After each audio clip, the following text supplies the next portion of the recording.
Thanks for staying with us. Now, we understand today that humanity's use of fossil fuel is severely damaging our environment. Fossil fuel cause local pollution where they are produced and used, and their ongoing use is causing lasting harm to the climate of our entire planet.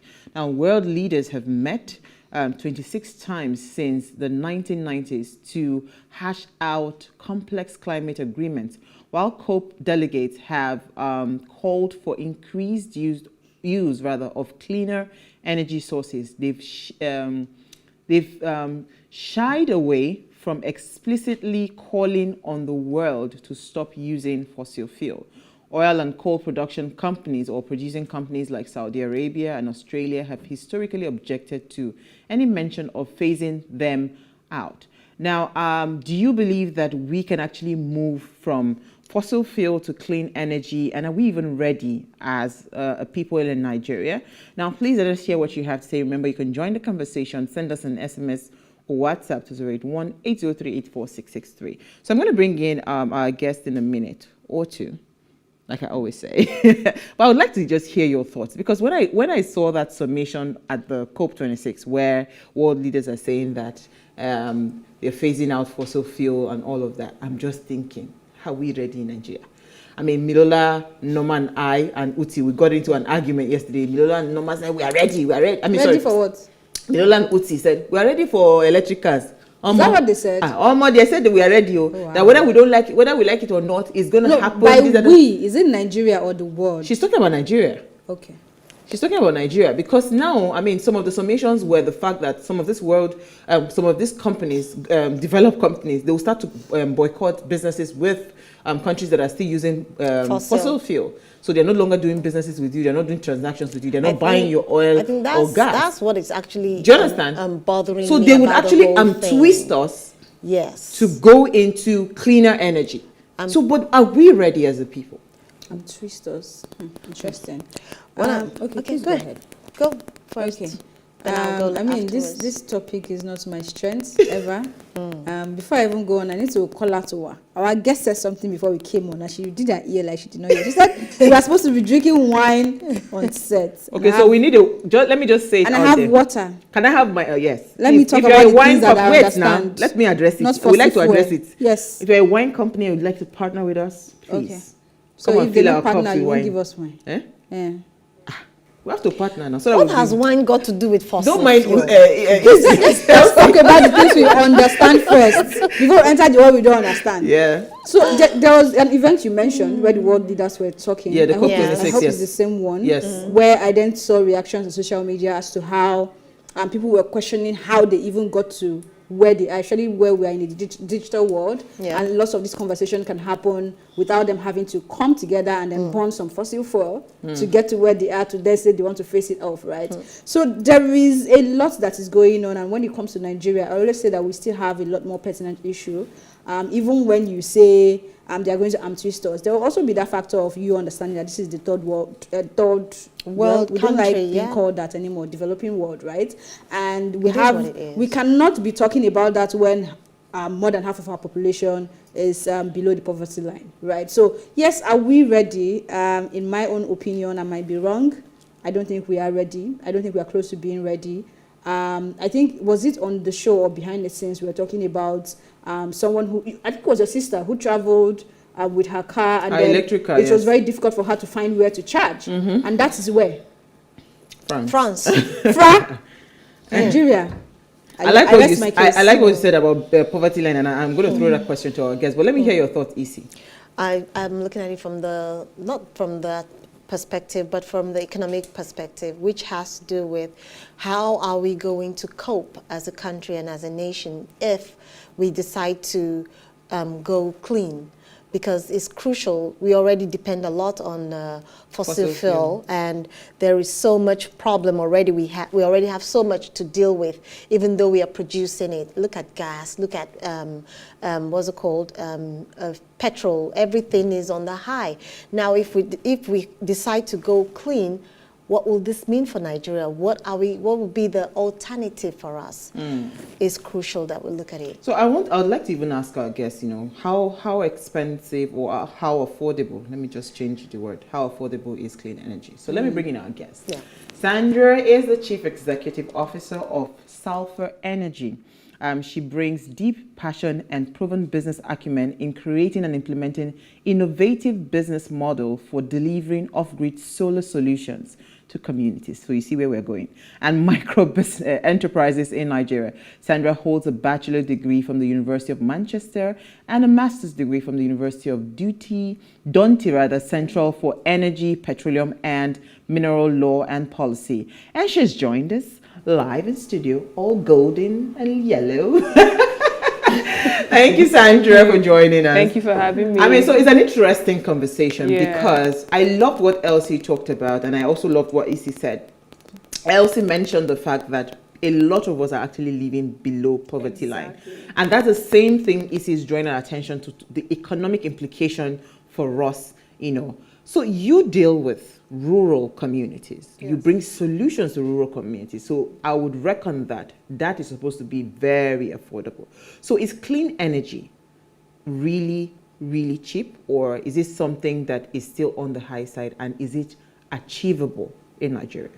So clean energy, the initial issue that we had was with solar, for example, the upfront cost was there. So what it meant is that you buy the solutions at a very expensive price, and you do not reap the benefits of having a cheaper model of it. And so now what we've done is that with different business models, instead of buying the product, for example, for ₦1 million, you could break that payment up for like 6-12 months, or the solution can be installed in your home, and then you pay like a NEPA bill, the same way you pay for that subscription. But I do want to come back to this climate change topic, because in Nigeria, it's always seeming like, is climate change real? Third world country, we're not ready for it. And the truth is that climate change is real. Let me just break it down, make it very simple. You see, when we have, for example, it's right now in November and it's raining, right? Why is it raining in November? Yeah. Rainy season should have ended in like October, September. Absolutely. But it's the change in weather patterns. And guess what? We have farmers who are using weather patterns to harvest their crops. And so what happens when they can't harvest their crops on time? Then the price of goods become expensive. And then we're complaining, and you have a lot of wastages. Exactly. The goods get damaged. Exactly. The crop gets damaged. Exactly. Yeah. And then, for example, you're seeing, places are flooding. Even Lake Chad, for example, has shrunk by 90%. Yeah. And for example, last year, if you notice, like over 20 cities in Nigeria had temperatures of over 40 degrees. So climate change is real, and I'm scared because Lagos, as we know it, in the next 10 years, we don't know where the city might be, like some parts might be flooded. So it's an issue where the whole world needs to rally together. But the point is that Nigeria we're on two sides. One, we're an oil exporting country, and on the other side, we are really vulnerable to climate change. So how do we balance it? And Nigeria is saying we need a just transition, because yes, Nigeria admits that 60% of our emissions come from fuel. Exactly. And then 40% is coming from land use, because we are burning our lands to get firewood, grow agriculture and things like that. So it is a challenge, and I don't think we should take it for granted. So talking about climate change, let's stay with Nigeria. Absolutely. Right? What would you say we as a people are doing wrong? And what would you say the governments are doing wrong? And how can we begin to, as much as we say we don't understand it, you just gave a breakdown of how it is affecting us and will affect us in the nearest future. So what are we doing now that we should rethink and do better on our sides as citizens and, of course, the government? So the biggest challenge is energy, because unfortunately for Nigeria, we do not have access to clean energy.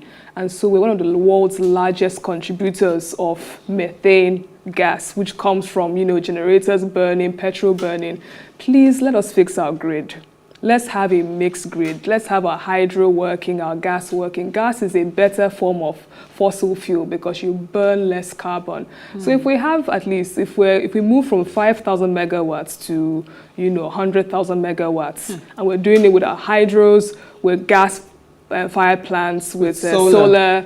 I mean, that's a step forward. I don't blame citizens of Nigeria. How do you cope? Because a small business is the one powering its offices. Some of them are even putting blocks on the road to pass their cars. I mean, you see a country like Nigeria where the private sector is the one doing the government's job. So it becomes a challenge. So I don't really blame the people. I just feel that the government needs to step in and help in that regard. Policies that can, foster this cleaner evolution coming in. Yeah. Sorry, I apologize. I know you need to come in, but you said something about moving from 5,000 yes. to 100,000. Yes, and that's even small. No, it's small, but it's huge. Yeah. You understand what I say? It's huge. Exactly. You're in that space, and you know how long it took us to get to where we are now.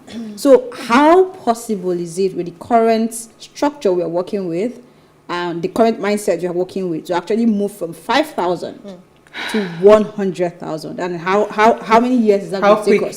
That was where I was coming. How quick can that happen? I think we need funding. Funding is the key challenge that is blocking it from happening very quickly. But fortunately enough, the renewable space, you have the World Bank coming in, and the World Bank is saying, okay, let's incentivize the private sector to go and at least reach those communities that are furthest behind in energy poverty, right? So if you go there and deploy these solar solutions, then you're able to get a results-based financing. So based off that, you see lots of private sector companies going in there. And for me, as a company as well, that is my focus, because they are the ones that stand the most to gain and the most to lose from energy access. The middle class and upper class, I mean, they are a bit cushioned, but their savings, they spend it on fuel, and so it becomes a challenge. And so I feel that it's going to take a while, but solar gives that opportunity to reach those, deeply affected people. Solar. Is that? You talked about affordability, and affordability for us to reach out to those who do not have the means to purchase solar, because we know that that's where we are going to. And it's crucial that we understand that a lot of people cannot afford this. Absolutely. So if you have to say this is the right way for people to migrate from fossil to clean energy, what would be the simple, easiest way to do that? Okay, let me give you a picture. Let me give you a picture, right? Spending so much. So let's look at a rural village, a woman who lives in a village, and how does she cook? She cooks with firewood, right? And she's having those fumes in her eyes. And how does she move around her house? Mostly, Lantern. Exactly. So that's the base case. She has one small touchlight phone. She travels somewhere far away to charge it. To go and charge it. Now, with the basic entry solutions that a solar system would give you, it comes with a solar panel. It comes with, for example, 3 or 4 lighting points. Automatically, you have lighting. It can be charged by the sun. Now you can charge your phone with those solutions. You can listen to the radio. You can even listen to, your MP3 or Bluetooth connectivity if you are that advanced. But the point is that you're giving somebody access to light that they've never had. That's a breakthrough for them. And the truth is that women are the ones that are left behind in this issue, because my company has deployed these solutions, for example, to IDP camps in Bakassi in Bauchi State. No. And so the issue you see there is that women can't even go to the toilet around 8 or 9 p.m. Why? They're scared of being raped. You can't even open your business. The people are in exactly till like 11, 12 p.m. That's a challenge. So with these entry solutions, you're giving them a chance to have a cleaner future. You understand? I like what you said, but you see, most times, we've had a few people that have, because I hear that you also just recently got some funding from Olon. Yes. Right. So, and we've had a few people that have come and they keep on harping on the underserved, the rural areas, the underserved, the rural areas. So I'm thinking, is this the real solution that we need for that migration? Because if you ask me, I think everybody needs to start to think, I mean, I was at a To add to conference. that, the gap between the middle class and the rural area is It's closing. massive. So You know, so I was even thinking, I was at the conference today, and the person is a farmer. My namesake, his name is Uwa. You know, he was saying to me that they are also thinking of moving all the way from, I think from next year, they're going into full turbine powered, so they're taking themselves off diesel and all of that. So it's going to be a turbine powered farmland, and these people deal with thousands of hectares, you know. So, but you know what? Let's just go for a very short break. When we return from the break, we'll continue the conversation. Stay with us. We'll be right back.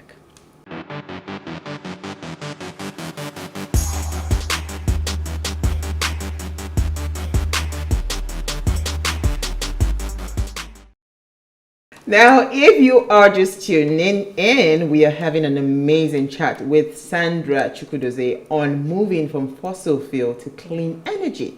So we're asking again, how ready are we to transition from fossil fuel to clean energy? Now, please let us hear what you have to say. Remember, you can join the conversation. Send us an SMS or WhatsApp to 081-803-84663. So why the focus? Why is it always focused on rural areas and the underserved? I'd like to answer that question. Then back to what you said. Our revenue generation, for instance, in Nigeria, 70% of our revenue comes from oil, right? If we do not act, and the world says they are moving away from fossil fuel, who's going to be buying our oil? So how prepared are we in terms of transitioning from fossil fuel to clean energy? So you're going to drink your oil. You're gonna drink it. That's a good one. I know that's right. That's a good one. Yeah, so go ahead. So I want to clarify on something, right? The reason why there's a focus on rural communities is because they are the ones furthest behind. Now, solar impacts even urban, even different sectors. There's something called solar for productive use, which targets agriculture. You know, the planting, preservation, growing, transportation. There's solar that covers all of that. How do you store these products? How do you cool it? So it's not just for rural communities. But the point is that because Nigeria's energy basket is bottom heavy, the plan that we have is to bring them into the energy ladder and push them up.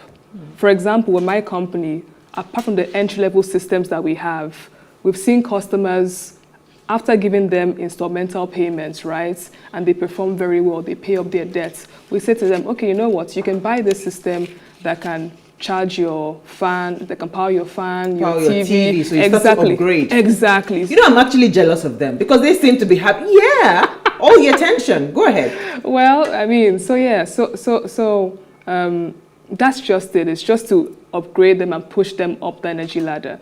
But coming back to your question of if Nigeria is ready and if we're going to do with our oil, right? Right now, there's a lot of funding that is going into climate change just because we know that it's not an easy fit. Ideally, by 2020, the world should have raised over $100 billion to push that agenda. And so when it comes to mitigating and adapting to climate change, there are a lot of funding coming in from countries like the US, the UK, and all of that to help Nigeria, you know, transition. So that's pretty much how we could do it. I like the fact that you said help Nigeria transition because we are, I don't want to use this frame of this word, but I'm forced to. We like lip service a lot. We like to say or earmark a lot of things and say we're going to. But implementation is way behind. And we must say that this is a problem. China has already started. They have already gone green, and we are still talking about earmarking and planning to do it. So what would this mean for Nigerians if we continue like this? We can't continue this way because already global temperatures is at 1.2 degrees. And I mean, we came at COP21, Conference of Parties 21, to make sure that we limit temperatures globally rising to 1.5 degrees. And so if we continue this way, you're going to see a lot of flooding, a lot of changing weather patterns. For example, you've seen in Australia, you've seen in LA, for example, that places just start burning. Yeah, wildfire. Exactly. Why is that happening? Climate change, you know. So even coming back home to the insurgency, why are all these farmers and herders having issues is because they're looking for arable land and they're searching like nomads for greener pastures. That's causing conflict. Why are we having insurgency in the north? Because these people have lost their jobs and they're now making trouble. So I believe that if we carry on with this path, it's going to be a challenge because it's not just about us fighting nature. We're fighting as ourselves as people. How do we live together? You know, So let's talk a little bit about you. You Okay. know, I just like to hear because you're pretty, you're young. You know. Thank you. Before she talk about her, I have a question. Yeah. In fact, two safe. Kilo day. Sorry, Why you attacking but very me? quickly, it's not attack. Sorry. One is I would like to know. I mean, you're in that industry, and you know Yeah. you probably have projections that we do not have. Okay. Are there plans to have solutions that would also help those that we have categorized as middle class? Because, like I said, middle class based on the economy we have now, The gap is almost, closing. there's no middle class, right, to an extent. And then I also want you to speak to the mindset of our leaders, right? Our leaders now doesn't necessarily have to be the government. I mean, doesn't necessarily have to be the president, right? Everybody in that position of decision making, decisions that would affect this transition, right? How do we begin to look at diversification of our economy? Because we've been talking about it, and like she said, lip service.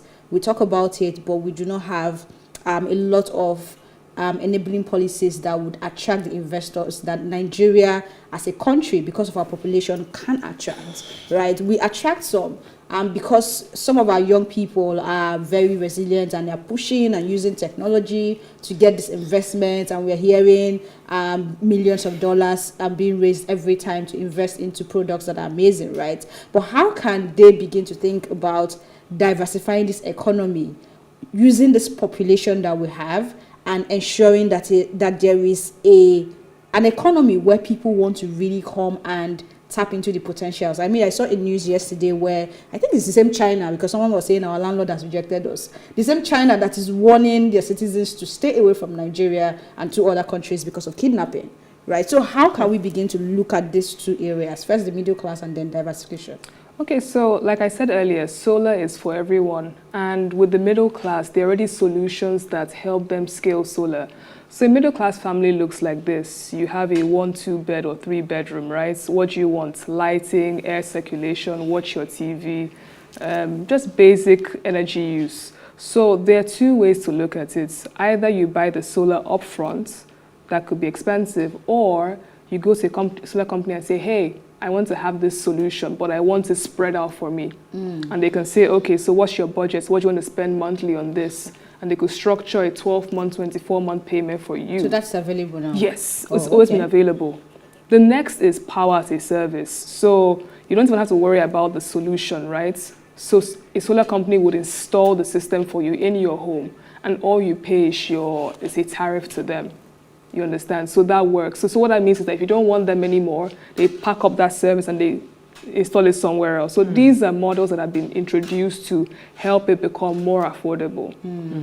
But in the area of diversification, the truth is that globally in the world, economies are powered by the private sector and given flesh by the public sector in terms of enabling environments.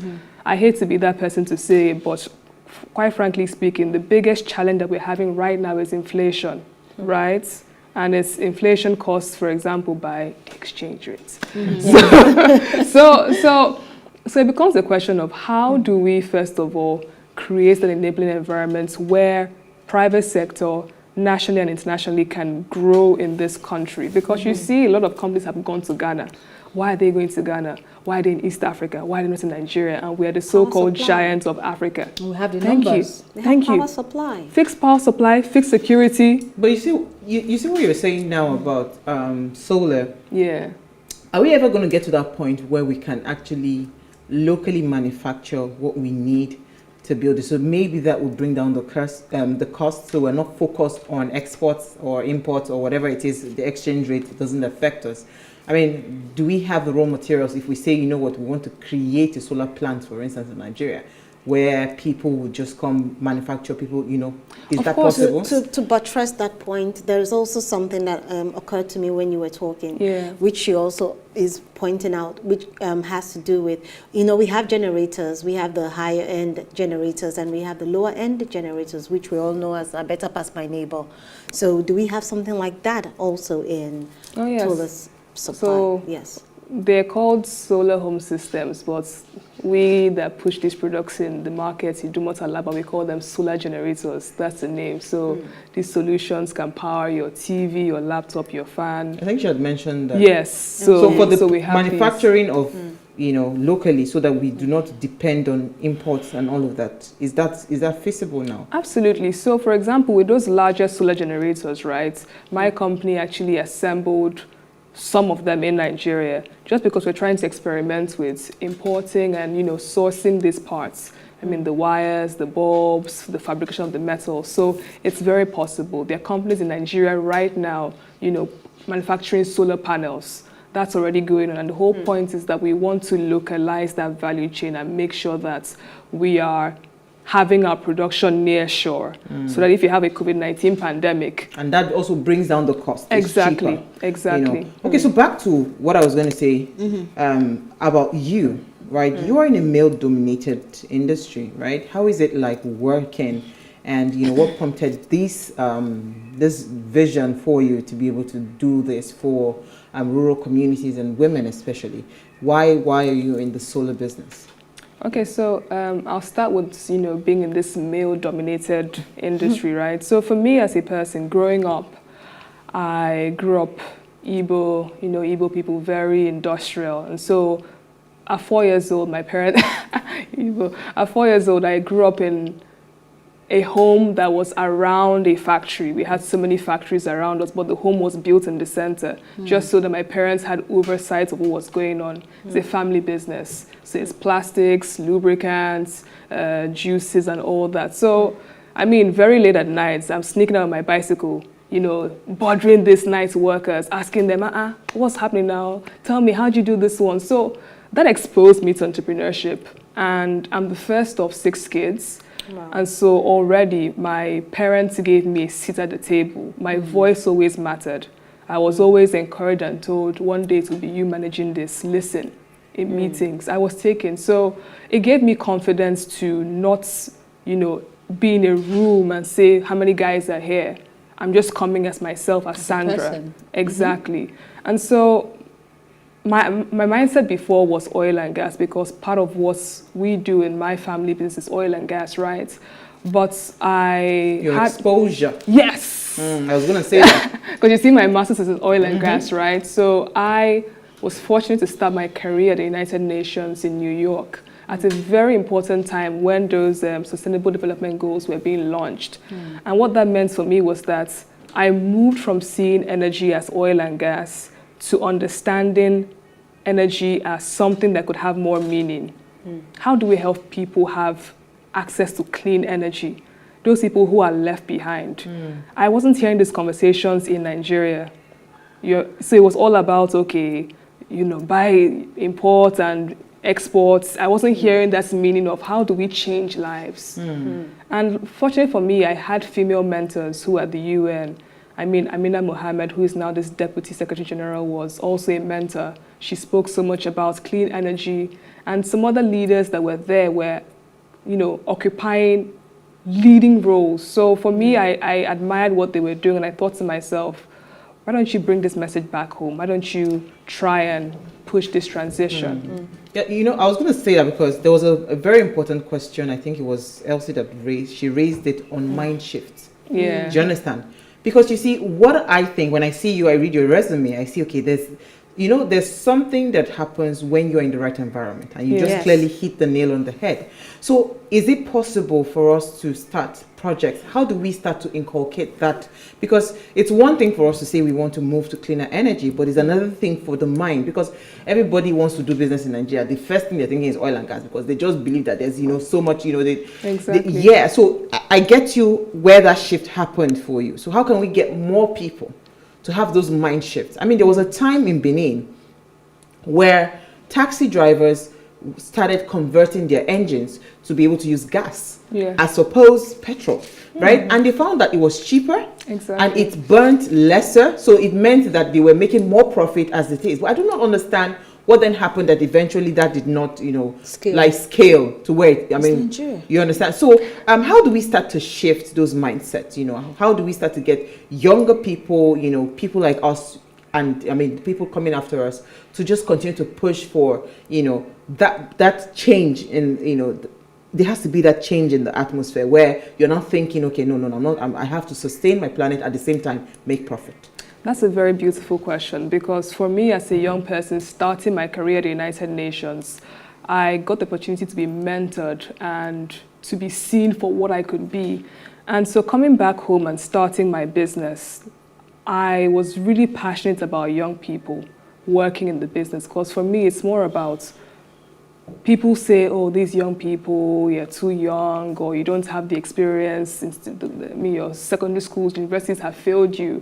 But the point is that a young person wants to be looked into and said to, you can do it, believe in them. So with my team, the biggest challenge that I had was getting a team of people working with Salpha who would buy into that vision. But I spoke to them about, having the chance to blaze a new trail, making them feel that they could actually usher in this cleaner energy transition.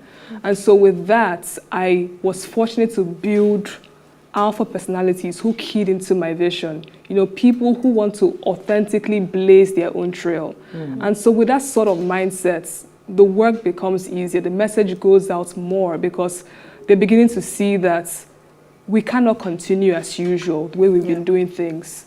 So I think having companies that are less egotistical and focus on building people is the best way to transmit that message of clean energy. Absolutely. Yeah, just to add to what she's saying, especially what you mentioned regarding what was happening in Benin, and you didn't see that go on a national scale. We have a ministry, or at least we're supposed to have a ministry called the Federal Ministry of Science and Technology, right? And one of their responsibility is facilitating the development and deployment of science, technology, and innovation to enhance the pace of the economy. So if we have ministries like that, we have this attitude when things like that happen and it's shared on a mass scale. You get a lot of people maybe laughing about it and saying, this is this is that. But we need to have people who will see that, go to that area, look for these people, find out if this is something that should be taken to the next level. Because if one young boy in China tomorrow begins to say he has produced a car that is running on gas, you would see the support, the media and everybody will be on it, and it will be something great. And it goes beyond that support to now having structure and then researching and knowing how to put that on a larger scale. But we do not have that, and once in a while, even if it's once in 3 months, we get a lot of that online. You see people come up with great ideas, and we don't see it just move beyond maybe their region or just being taken. Yes, there are examples, but believe me when I say Nigerians are amazing people. Nigerians, the way our mind works. When you see any innovation in the world right now, if you check properly and check well, there is a Nigerian in that team. And it just happens, they just live their lives and earn their money because those are the places that appreciate them. Exactly. But right here, you don't have those things happening here, so we cannot say it is made in Nigeria. Because when we begin to have such products that can go on a larger scale, then Nigeria can begin to come out of that developing space and say we are beginning to become part of the movers and shakers of the world, right? Okay, so you want to respond? What you said is very vital, and I know that we're not there yet globally, but there are organizations that are seeking talents, indigenous companies that are trying to crack these problems. For example, there was this guy that went viral, right? What did he have? Those Indomie sellers that make Indomie on the streets at night. He had this solar contraption where you could make the Indomie powered by solar, and so many other components were infused into that. And that went viral. And guess what? It was picked up by Olon, impact investor funded by Shell. And they put him straight into a mentorship program and was given a seed grant to see how we could scale that up. my company has benefited from that. Okay. You understand? So there is hope. There is hope. It's not like all hope is lost. Amen. You know? So let's take one quick That's comment it. and I'll come to you. Okay. This is a message from Bobby Kennedy from Jalingo, Taraba State. He says, great topic you have today as always. The world is changing gradually. Nigeria needs to follow the new trend of moving from fossil fuel to clean energy totally. Other climes are already into the new world, e.g. The use of electric cars and others. It's even cheaper compared to the current analog style. It will be a huge success only if the government will do the needful in Nigeria. Very soon, the use of DPK, AGO, PMLs will be phased out from the entire earth. God bless you, great ladies of Plus TV Africa. Okay. Thank you, Bobby. I think we have 1 minute to go. It's in my ear.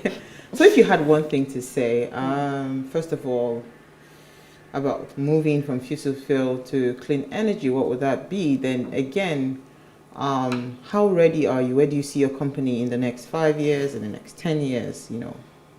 Okay, so if I had one word for moving or transitioning from fossil to clean energy, I would say this is the right time. And we have the funding that is going to help us move. You understand? It should be channeled in the right direction, entrepreneurship, helping Africans to solve African problems. You know, pushing in that funding into our research and development universities. How do we get these universities to begin to create solutions?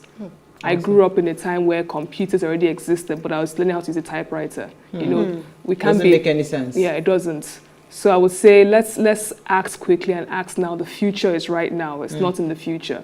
You know, so coming back to my company, with the funding we've raised of $1 million, we are trying to impact 1 million Nigerians in the next 5 years. We want to transition these rural communities up to productive use solar appliances. So what that means is that someone in the village, someone in, you know, an urban or peri-urban area is able to bring all the appliances under solar. I had a very beautiful case. This woman called Mrs. Maria. She bought our entry-level solar solution, charging her phone, lights for her kid, and within a year, she came back and she said, Salpha, can I have something for my small chemist shop that can bring my fridge, my freezer, my small TV and fan? I said, okay, mommy, we can do it for you. We brought that and gave that to her, and she paid in 12 months, and ever since then, she hasn't turned on her gen. So these are solutions that are working, and we can give that to over 1 million Nigerians. Replicate it. Exactly, across So it the means country. small businesses, all the small salons, you know, different businesses, the barber shop, all Yes. of those things, they can actually start to move away from fossil fuel. Exactly. So it just I think it takes a lot of determination, if you ask me. Absolutely. And a lot more awareness needs to be done. Yes. Absolutely. If they know it's affordable, it's Yeah. cheap, you know, and they can spread the payment, I'm sure a lot more people. And we will continue to do our part. That's why we are here. We'll keep talking about it. But 100%. thank you so much, Thank you Sandra. for having me. Thank you, Isi Fodele. Thank you, Thank Elsie you. Godin. I think we've had a fantastic conversation, if I Absolutely. can say so myself. All right, so before we go, do ensure you follow us on Instagrams at Wayshow Africa. You can interact with us further, drop a comment, and we have started our giveaway just to say thank you to you for believing in the Ways brand and following the conversation. So do well to follow us on Instagram and see all the goodies up for grabs. Now remember to like, share, invite your families and friends to watch and follow the conversation. So if you missed today's quote, here it is again. Fire made us human, fossil fuel made us modern, but now we need a new fire that makes us safe, secure, healthy, and durable. This is a fantastic quote. We'll see you guys tomorrow at 8 p.m. as we bring another great conversation to your screen. Thank Enjoy. you.